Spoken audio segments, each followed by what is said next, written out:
Peace, peace, peace. I'm Rami Salome. Thank you for joining us.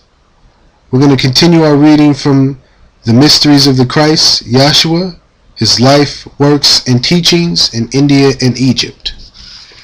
Today we're going to be reading chapter 2, which is entitled Life Works of Yehoshua in Joseph's Home at the Age of 7 Years. Chapter 2. The home of Joseph was on Miriam Way in Nazareth. Here Mary taught her son the lessons of Elihu and Salome. Yehoshua greatly loved the Vedic hymns and the Avesta, but more than all he loved to read the Psalms of David and the pungent words of Solomon. The Jewish books of prophecy were his delight, and when he reached his 7th year, he needed not the books to read, for he had fixed in memory every word. Joachim and his wife, grandparents of Yehoshua, made a feast in honor of the child, and all of their near of kin were guests.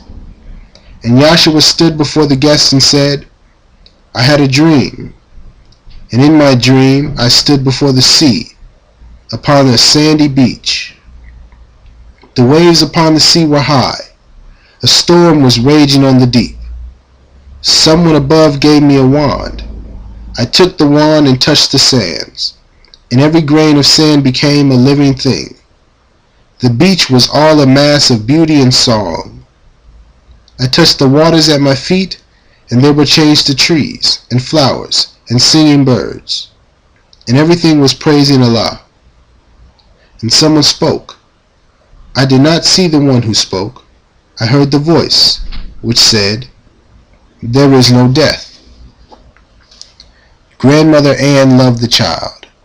She laid her hand on Yahshua's head and said, I saw you stand behind the sea. I saw you touch the sand. In the waves I saw them turn to living things. And then I knew the meaning of the dream. The seas of life rolls high. The storms are great. The multitude of men are idle, listless, waiting like dead sands upon the beach. Your wand is truth. With this you touch the multitude, and every man becomes a messenger of holy light and life. You touch the waves upon the sea of life.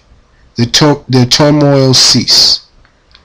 The very winds become a song of praise.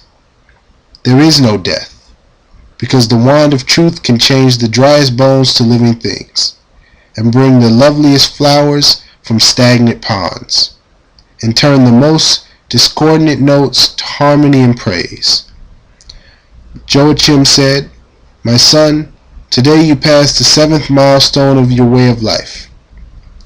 For you are 7 years of age, and we will give to you as a remembrance of this day whatever you desire. Choose that which will afford you most delight. And Yehoshua said, I do not want a gift, for I am satisfied. If I could make a multitude of children glad upon this day, I would be greatly pleased. Now there are many hungry boys and girls in Nazareth who would be pleased to eat with us at this feast and share with us the pleasures of this day. The richest gift that you can give to me is your permission to go out and find those needy ones and bring them here, and that they may feast with us. Joachim said, 'Tis well. Go out and find the needy boys and girls and bring them here. We will prepare enough for all. And Yehoshua did not wait. He ran. He entered every home and hut and den of the town. He did not waste his words. He told his mission everywhere. And in a little time, 103 score of happy children were following Yehoshua on Miriam Way. The guests made way. The banquet hall was filled with Yahshua's guests, and Yehoshua and his mother served. And there was food enough for all, and all were glad. So the birthday gift of Yehoshua was a crown of righteousness. Islam.